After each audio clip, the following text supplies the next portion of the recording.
and welcome back to IAMAI's Pursuit 2021, combating financial frauds with technology, supported by Invest India and Startup India. My name is Shri Deshmukh, and I will be your host for this session. We would like to thank our session partner, Refinitiv, Gold partner, EACTA, Bronze partner, Onfido, and Knowledge partner, EY.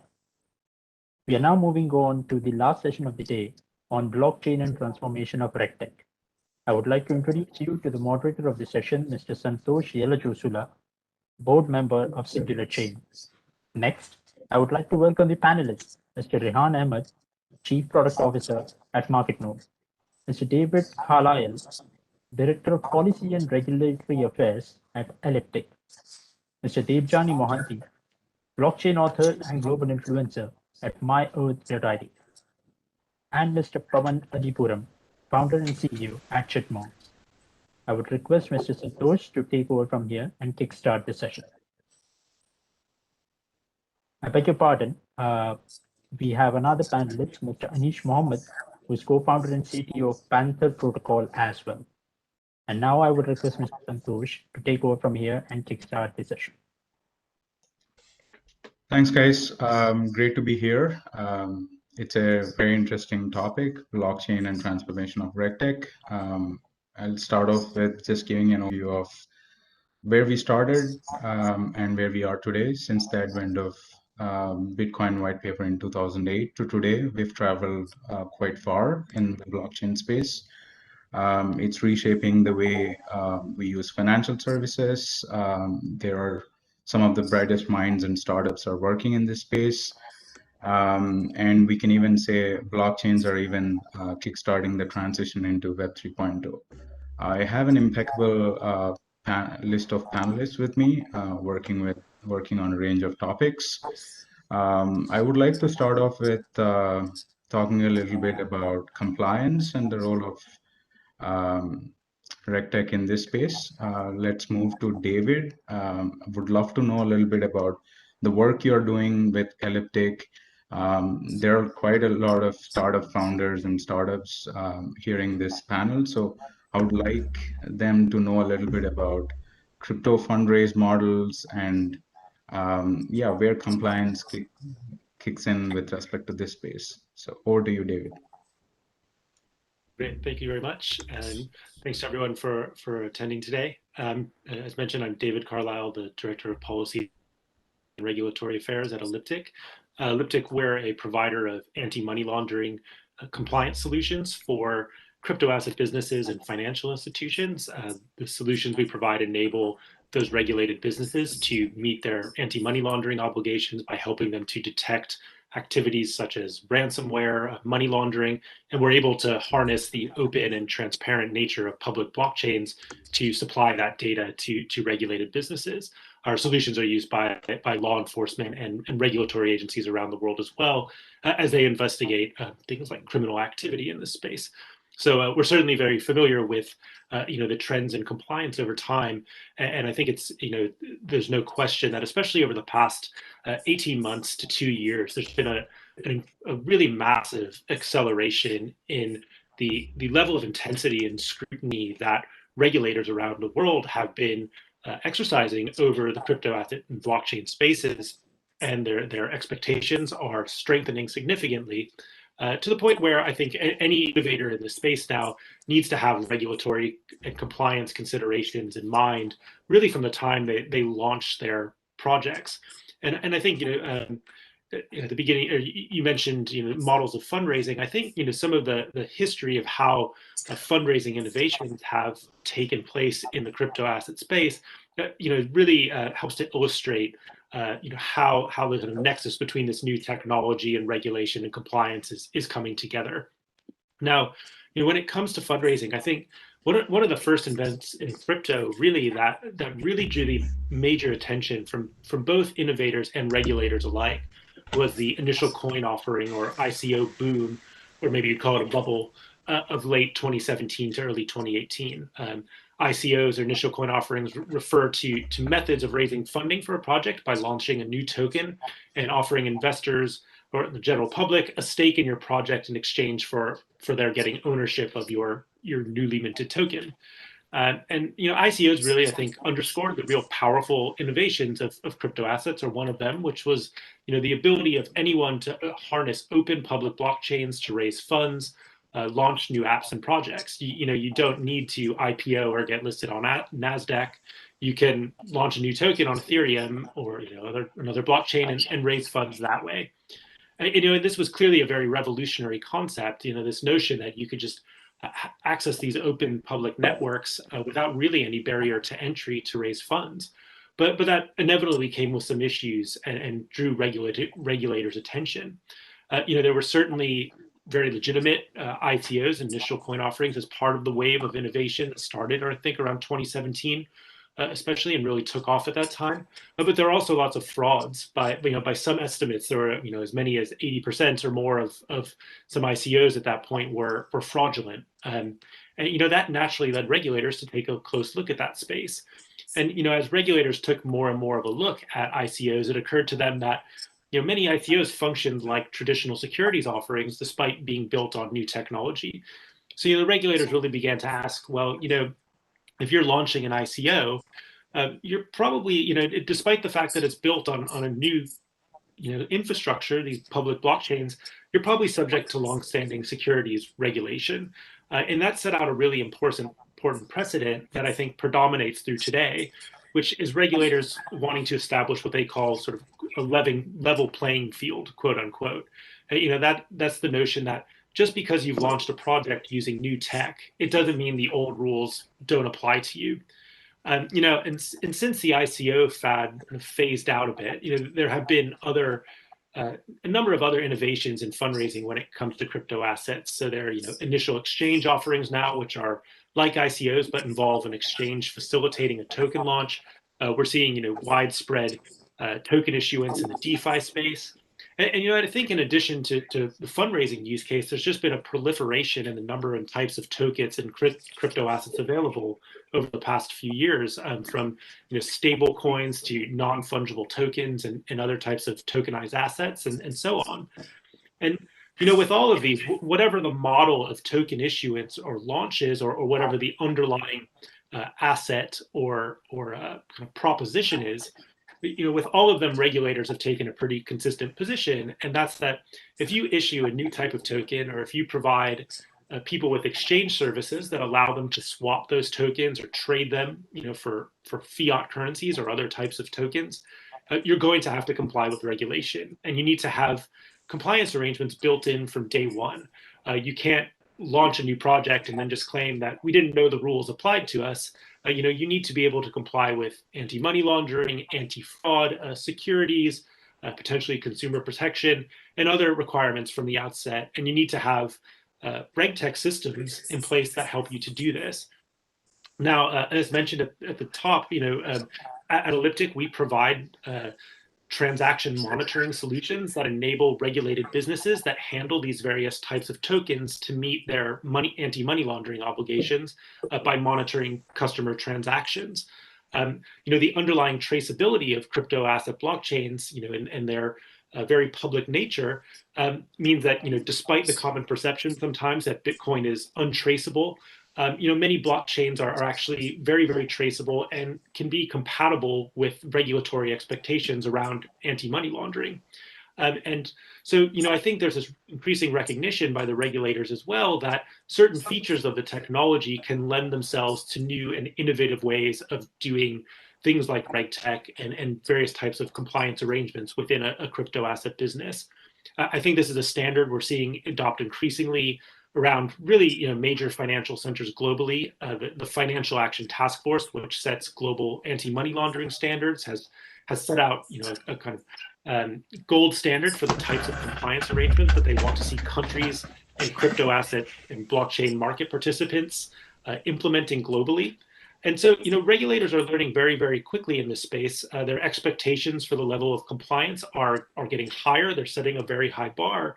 But I think what that means is, as an innovator, through whatever mechanism you're intending to launch, it's really very important to have those compliance considerations front of mind and from day one. Because I think one of the things we really see, at Elliptic in our work is that Those businesses that are most successful are those that are thinking about those compliance considerations, from the outset, and are thinking about how they can remain compliant and expand their businesses as they scale, but in a way that's consistent with regulation. Yeah, thanks, David. That's a great start to the panel. I mean, I would love to move to Rehan. You worked with a stock exchange, and then you're also running a blockchain product. So I would love to hear your opinion on where do you see blockchain integrating with financial services and what the blockchain world calls as centralized finance or CeFi. And I also would like to your opinion on the transition towards decentralized finance or DeFi. Thanks a lot, Santosh. So first off, good morning, good afternoon, good evening, and thanks for having myself here. Santosh, I will just caveat that we are a multi-asset exchange at SGX, and we deal with a variety of products. And actually, I think a great way to answer your question is the journey of Marketnode. So for those that don't know Marketnode, it is a joint venture between Singapore Exchange and Temasek Holdings. It's a company that we incorporated in Q1 of this year, but interestingly, as a team, together for more than 3 years. And the way the journey began was really in Singapore, the regulator, MAS. It began in around 2015 with a conviction that the digitalization of assets and money was here to stay. And there's always a conviction that this is a place where Singapore wanted to play a major role. So once you have conviction, the execution becomes a lot easier, right? And the way that Singapore went about it is really to open up spaces for the ecosystem to play. So a very, essentially setting up sandboxes, which, are there in other markets as well. B, looking at really how to incentivize the participants to come and play in the sandbox, because I think to actually open up the sandbox and then wait for people to come in. And really they did it through, look, it does help that it is an island. It is relatively easy to get people together, at least it was pre. And I think it was a great community building effort. So from there on, we, within SGX, we looked at a lot of interoperability POCs and experiments. This is still 2015 and 2016. And it became very clear as to which banks and which ecosystem partners really wanted to be very aggressive in the space, right? And through our conversations with partners, we actually by 2019, we felt we had enough to look at how an exchange and a depository operates and really start looking at within the smart contract component of a blockchain. How can we actually use that within a traditional CeFi exchange, a centralized finance exchange? So we are the only approved securities depository in Singapore.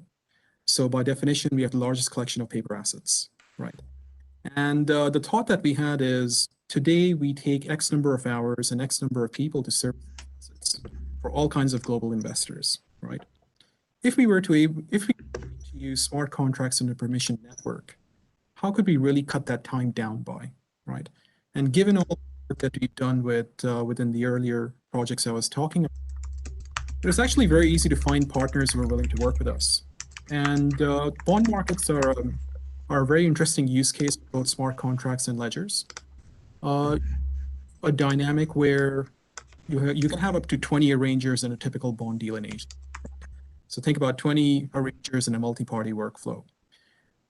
Any deal can have typically 150 to 200 different investors in a deal, law firms, right?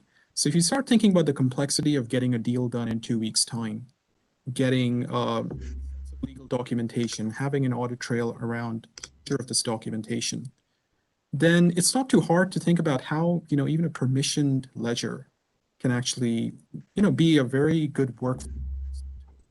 And that's the approach we took. So in 2020, this team that is now Marketnode announced our first digital bond deal in Asia. It was by an issuer called Olam International. We worked with obviously it was SGX and along with HSBC and Olam International. And we really got a very good idea of how you can automate away, right? So if you spend X hours servicing an asset over its 10-year life cycle, what are the percentage savings? And a lot, especially when you look at bond markets in Asia that are, 400 or 500 billion of issuance a year. In the long dated bond markets, if you look at short dated paper, 1 year and below, it's another 400 billion. So imagine all of the Excel sheets and human beings involved in servicing that, and you get some idea of the scale of this. And then there's a lot of larger markets such as onshore in China, etc. So our journey was really, once we established ourselves as a CFI player that had experience using smart, frankly, it was opening up a can of worms, right? All of these market participants started coming to us and asking about, could we use smart contracts for this use case or that use case? And specifically within law firms, we've had some very interesting dialogues with them over the last few years. Marketnode partners with around 7 law firms in one of the platforms we're building out. And feedback is actually not as esoteric as you might think, right? Today, one of the challenges that we have, just a very low-tech challenge, is if a bond deal needs to get issued, let's say tomorrow afternoon, you have to make sure that bond documentation has to be delivered in person via courier to you before 1 p.m. today, right? So before you even start looking at, the power of networks, the usage of smart contracts, there's actually some low-tech issues to be solved. And that's actually what we spend a lot of our time doing right now. So for law firms that are involved in a deal, multiple law firms, how do you auto-generate documentation? How do you think about moving from wet signatures to electronic signatures? What are the rule changes required from a Securities Act standpoint to support that? So there's a number of digital exchanges in Singapore. Some of them are very well known globally. But when you look at this technology is to be used within a central exchange, it's a very different dynamic. So our approach is very much looking at this technology within a permissioned network. Today, for example, the participants in our networks are the banks and the custodian banks and the investors and the law firms. And we're at a very early stage of looking at potentially, if any, what DeFi play, right? So actually, if you think about going on to DeFi, the first thing we have to do is actually create the asset. And we're still in the midst of creating the asset, which is a lot harder. Some of the use cases that we're beginning to see in DeFi, sitting right in the middle of CeFi, are really what is the role of an oracle or a registry in a world where you have today you're getting away from paper assets, you're moving to digital assets that used to pure very native digital assets. What role does a registry play, right? Is there a role that an electronic registry can play to help against double counting, against hypothecation, against fraud? These are very early things that we've started to look at. And there's a number of use cases given Singapore is really, it's a trade hub. These use cases become very important. But I'd say it's a very early journey, at least for us as a CeFi player. Obviously, we are tracking what is happening in the DeFi world. The usage of smart contracts for automatic swap of securities versus assets is well known to us. And if I were just to summarize some of the key advantages that we would see from a DeFi-like network, one is ease of listing. Second is the asset servicing. Third is the automated settlement and clearance. And the fourth would really be, at least today, the kind of yield these products have. Frankly, for us as an exchange, the only two that we would look at much closer would be the automated settlement and also automation of asset lifecycle and service. So that's a short summary, but hopefully tells you a bit about the Singapore regulators' approach, how the ecosystem got built out, how building the ecosystem led to a confluence of certain parties working together to solve very real-world issues. And as we work collaboratively with the ecosystem to digitalize assets, some very low-tech issues are coming to play that really need solving. Thanks, Rehan. Those are pretty valid points, and I hope some of these pointers can inspire Indian regulators as well, learning from Singapore. I'll move to Anish. Anish, you've been a advocate of privacy since a long time, actually, and you're currently running a DeFi protocol enabling privacy. So tell us a little bit about the role of privacy, right? So most people say blockchains enable transparency, and these are like two sides of of a coin. So talk us a little bit about the role of privacy. Maybe even tell us a little bit about DeFi as well. Your perspectives are super welcome. Over to you. Okay. Thank you very much, Santosh, and it's very kind of you to say so many words about me and what I'm doing. So, in summary, what I describe is like in a normal world, if one were to think about going to a bank or get some money, you could actually have a KYC AML, know your customer, so kind of thing. So, I used to be a retail banker before. So there is a threshold at which that kicks in, and say it's like $10,000 or whatever that is. Once you are done, they'll give you a bunch of money. That's a bearer instrument. You can walk around and buy whatever you want. Nobody really knows what you're using the money for, right? So imagine the same scenario in the blockchain world. So, you transfer, imagine I got a job somewhere and I'm doing the job. So essentially part of the, verification process, somebody would do a KYC on my wallet. I mean, that's what you do.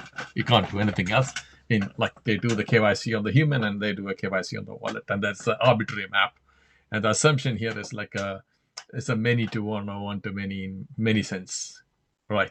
What can happen, right? So that's the validation. What one of the previous speakers was involved in. That's what they validate. That's a graph that's been created. You want to go through the graph and say, oh, this is a very high probability.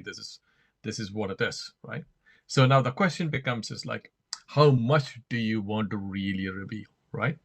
If you're going to reveal all your preferences, what does that really translate to? And from the previous experiences we have had, so think about Facebook, think about Google, think about everything that has happened. In the UK, we have a very interesting episode about around Brexit, which is like we had this vote to actually decide which way we need to go. And then there was the Cambridge Analytica incident where they actually, did this analysis and they had the arbitrages. Essentially, what it means is like if you have some information and other people don't have it, and that's your ability to make a decision, as in like your preponderance of making a certain kind of decision, right? So this could be, I mean, in this instance, what was very pivotal for UK's future, and it was a very close one. So that an advantage that is there, where your transactions are being available to other parties. It could be all kinds of transactions. This includes financial transactions. And most people seem to ignore the fact that financial transactions reveal far more than we would ever admit about what we do. If you ever have been analyzed by somebody on Elliptic and other things, they would get a very clear picture of what your profile is. Like they never have to know you. They will know, like, are you an investor? Are you a very active investor? How often do you invest? Do you really want to say the same thing to everybody in the whole world? That's the first question I would ask, right? Like in the general as a person question. Then the other part of the argument is like, imagine you're in a situation where there are healthcare providers. I'm just giving you an example. So what is happening is they already have a lot of info on you. And now if they are able to actually see, oh yeah, this guy buys a coffee, he eats unhealthy food. Okay, now the information arbitrage is complete. It's a complete cherry picking. They could say to you, and they could never reveal to you why they said, I'm not going to provide you with healthcare insurance, right?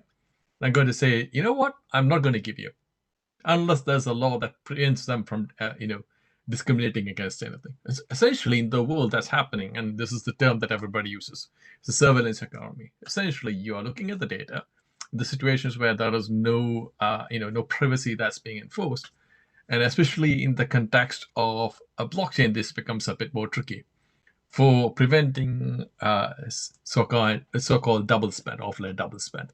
You have to, describe the state. So if you describe the state, it is known to everybody.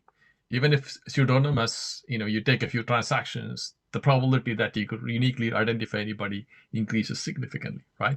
Now, this is the other part of the argument, which is like, okay, how do you actually provide KYC AML while providing some levels of privacy? And this is what our startup is actually looking at.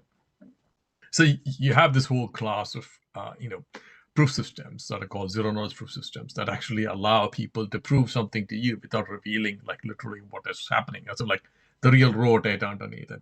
The typical example I say is like, imagine this room just has one door over there. And like, so to Santosh, I say to you, I have the ability to escape from this room without actually using the door. So now there's a prove verify mechanism where I am the prover, Santosh, you be the verifier. If both of us are in a physical world together, what you would do is like you would ask me to go inside the room, you close the door behind me, and then you wait for a couple of minutes and see whether I come out. If I come out, you know that I have the ability to do this. So I have proven to you in zero knowledge. I said like you don't know how I escaped from the room, but you know this is actually true, and we can apply the same techniques to prove certain characteristics about everybody towards entities, right?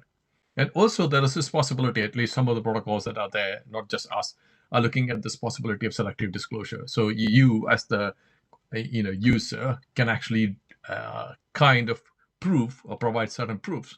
Say these transactions were created by me, right? So this is something that needs to be understood. Like imagine a situation where CBDCs come somewhere, right? Like a CBDC with no privacy. Can you imagine the implications of that? So, and the DeFi is one step behind that in that sense. So DeFi is like, think of all the traditional financial engineering mechanisms. So you have a layer one, which is actually a value transfer mechanism. Layer two, which actually has layer two, when I say a smart contract logic, that actually implements all the financial engineering things, and a bunch of governance on top. That's the three basic layers you actually have. It's a bunch of composability there. But in general, what is effectively happening is everything that you're doing is visible to everybody else. So if you were to go into DeFi and if you were to do a transaction, as in like you write a very good strategy and deploy it, everybody else who knows your wallet or just watching all wallets, like whale watchers, like people who make big moves, instantaneously would know, yes, there's a good strategy. And I can go and deploy on the graph, like, on the smart contract address of this car, copy this transaction straight out. Like, as you know, smart contracts are publicly deployed, especially on public blockchain. So everything that happens is visible to everybody else. That's why Elliptic can survive.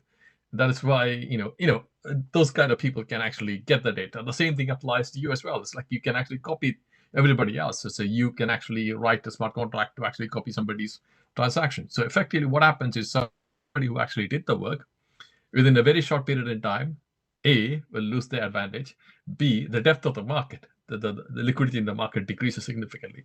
And also all the MEV attacks, which is the mine extractor value attacks, can also happen, which could be a sandwich attack from front and back, front running.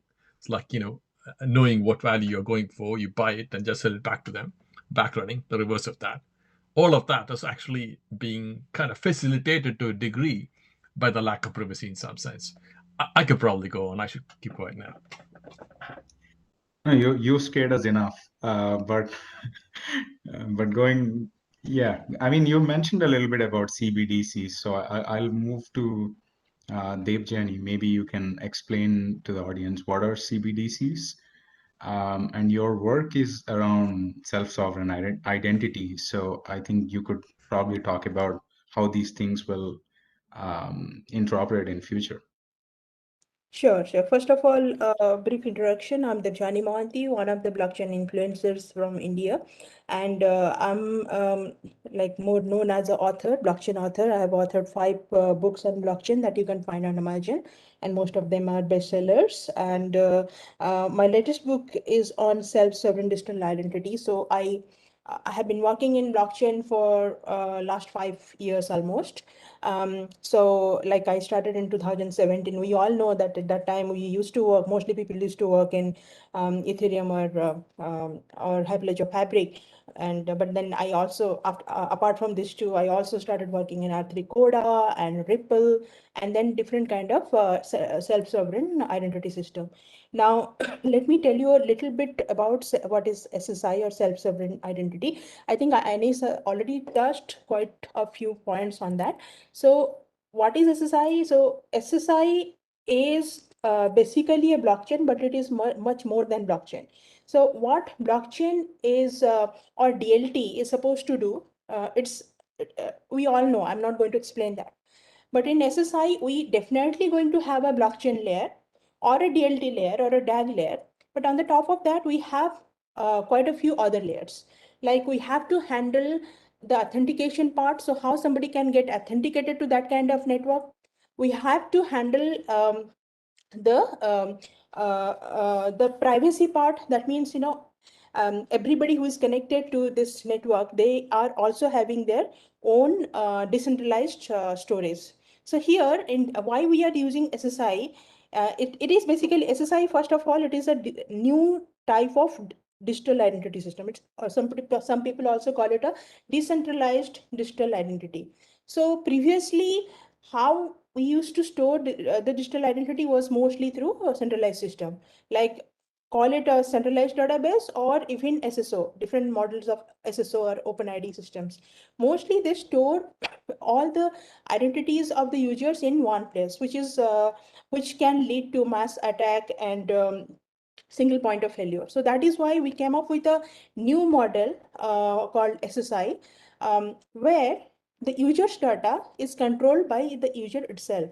So user can keep his or her data in either in his mobile device or some kind of wallet, a hardware wallet or software wallet, or even IPFS, or even in a paper wallet. So at RegTech, my organization, we work with different kind of wallets. So the user can save their data in different kind of wallets. And then this data is actually the verified data that the user collects from different issuing organizations. Like let's say that I collect my educational certificate from one organization or my employment data from another organization. Like that, I keep all the data safe in my own storage. At the same time, I can have a backup of that data also. And then that data is certified by some organization. And how that certification can be proved is through a blockchain. So that blockchain is not carrying the actual data, but it's a reference of that data. So that when I'm sharing that data, either in whole or partially, like in selective disclosure mode or in zero knowledge proof mode, then I can also prove that this data is mine and this data is certified by so and so organization. So this is the model of SSI.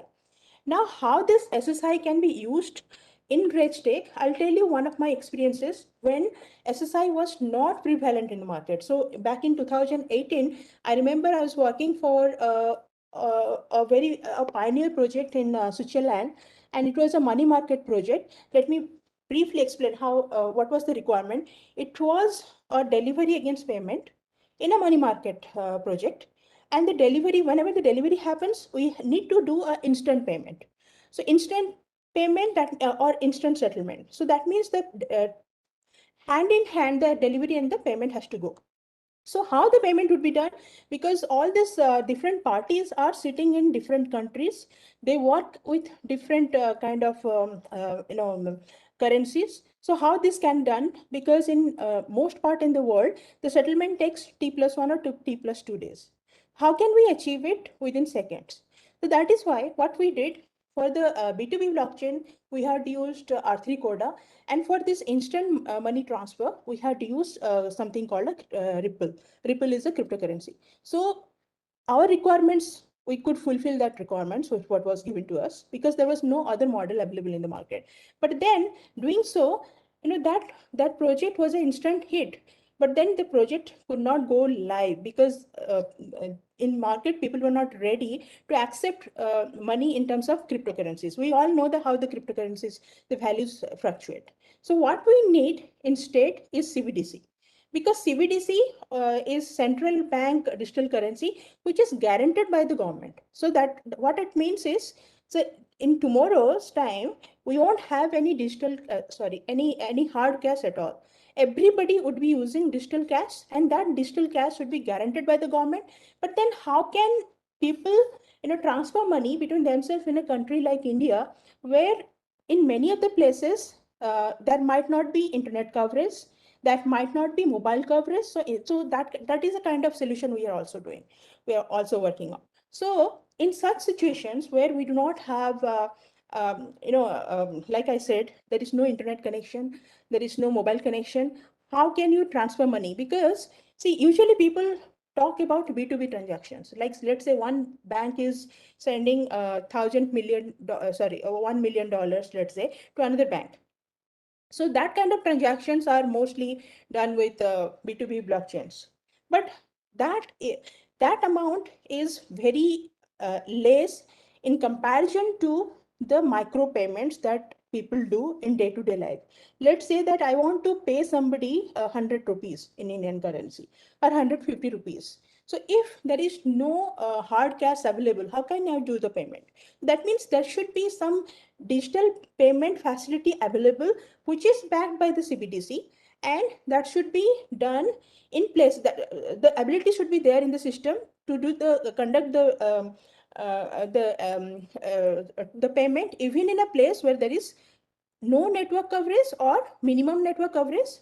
So in such cases, how we can do is through a combination of these two technologies. So for bank-to-bank transaction, you would still be using B2B blockchains, but for individual to individual transactions, you would be using self-sovereign digital identity, and you would be having a cap. So there would be there is a option called offline payment that with a cap of, let's say, 200 rupees for India.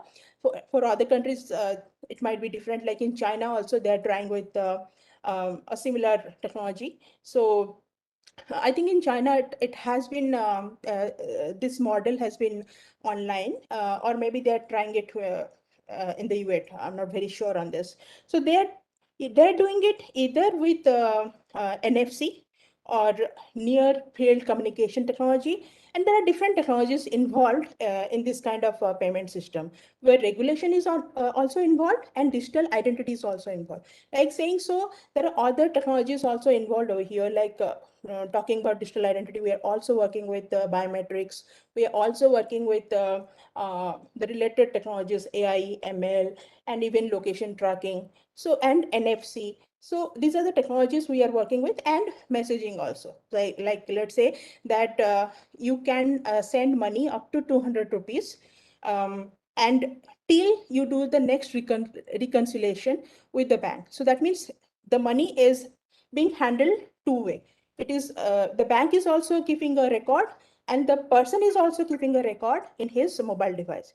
This is how it goes on, and I believe in future we'll be able to know that how to take it forward, so that even an average Indian can use this kind of technologies in a regulated space. Thank you. Thanks, Debajani. I got a audience question. Actually, I'll try to integrate that with Pavan's experience. The question is, can blockchains be used outside the crypto ecosystem? So you're actually a blockchain startup which is doing this. So tell us a little bit about what you guys are doing with blockchain at Chitmonks. And maybe you can also answer this question as part of your experience.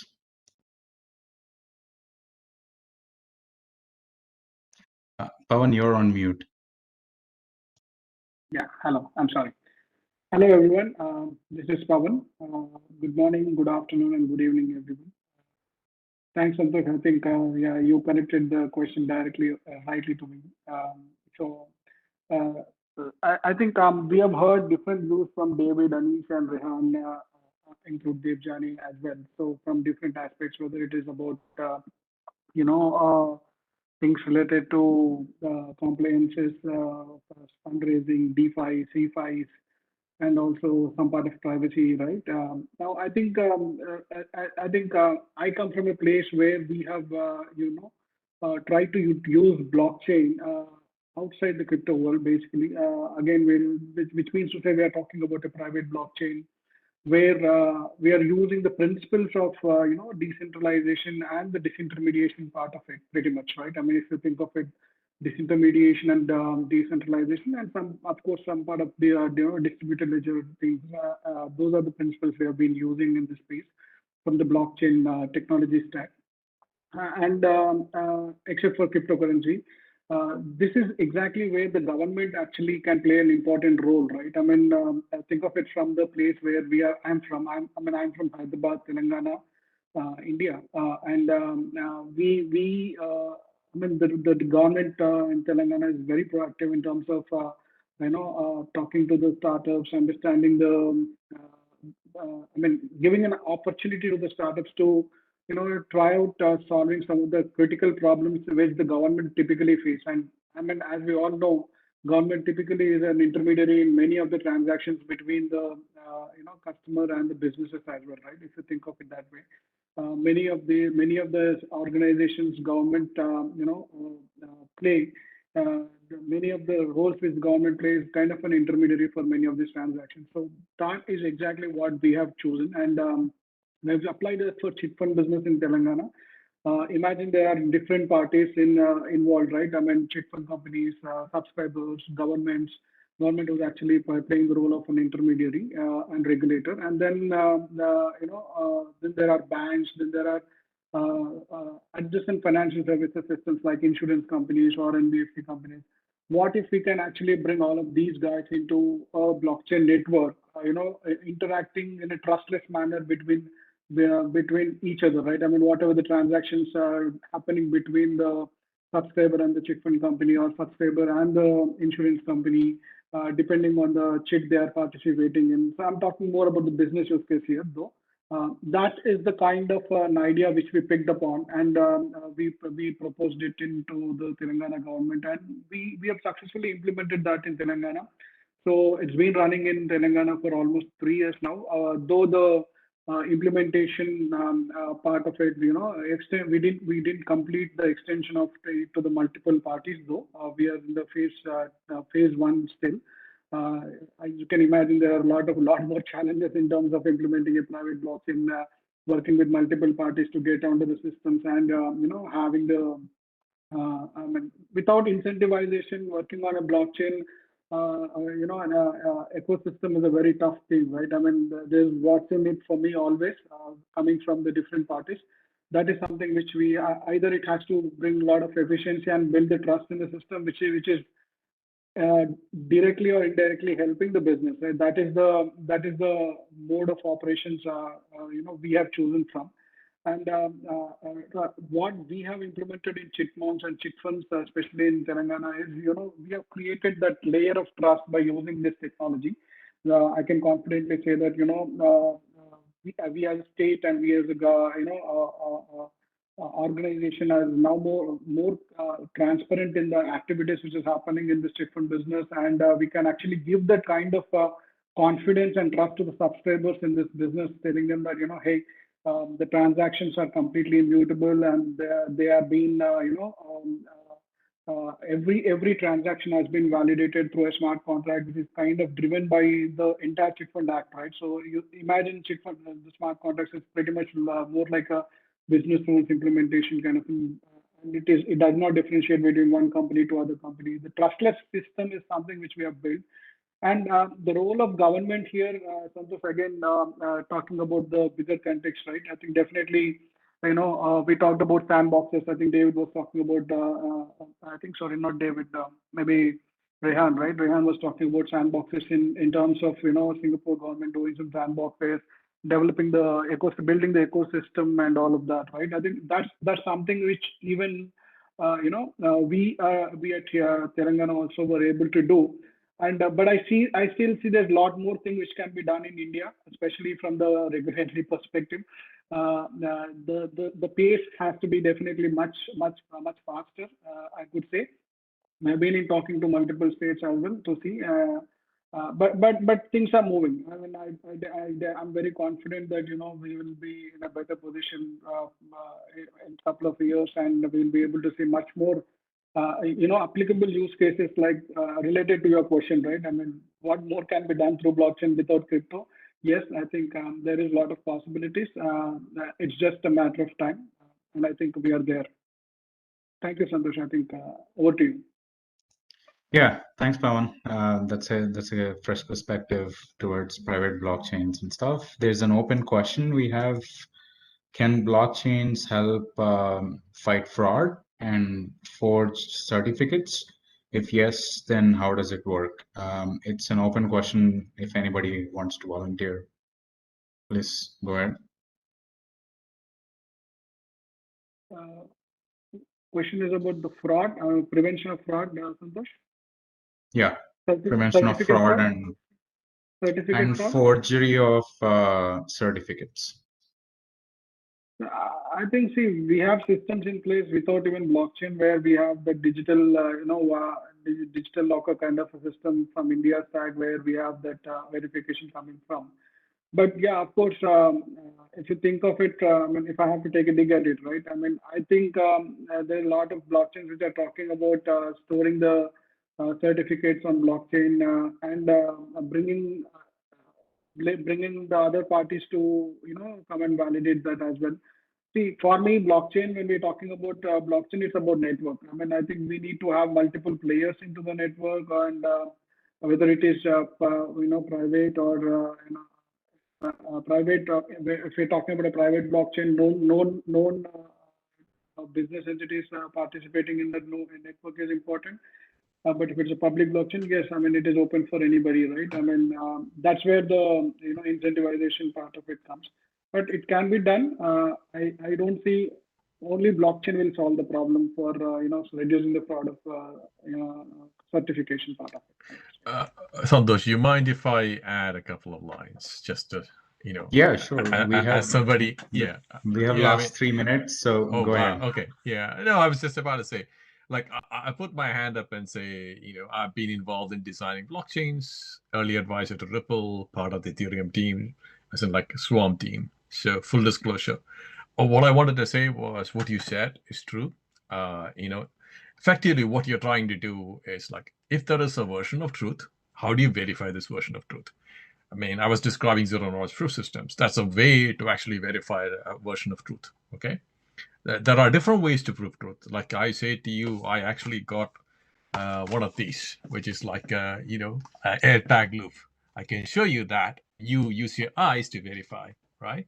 Or if you trust mathematics, there are lots of tools in mathematics, which is essentially what, public blockchains try to do. Completely agree with you on the fact that incentive alignment is the key.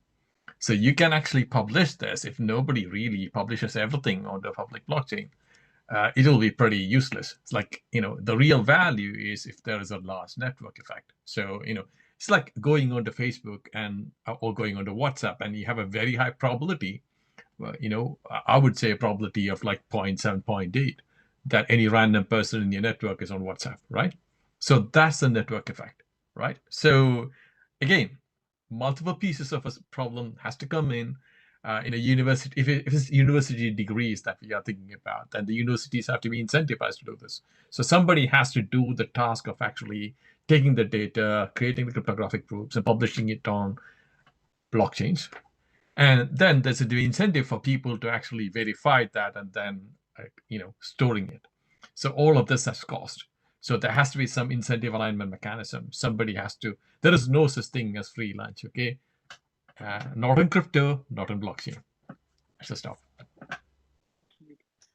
Thanks, Anish. There's last couple of minutes, so I'll ask the last question. We've all been speaking about the potential advantages of blockchain. Are there any potential disadvantages of blockchain? Anybody wants to take a shot at that? I will give it a go.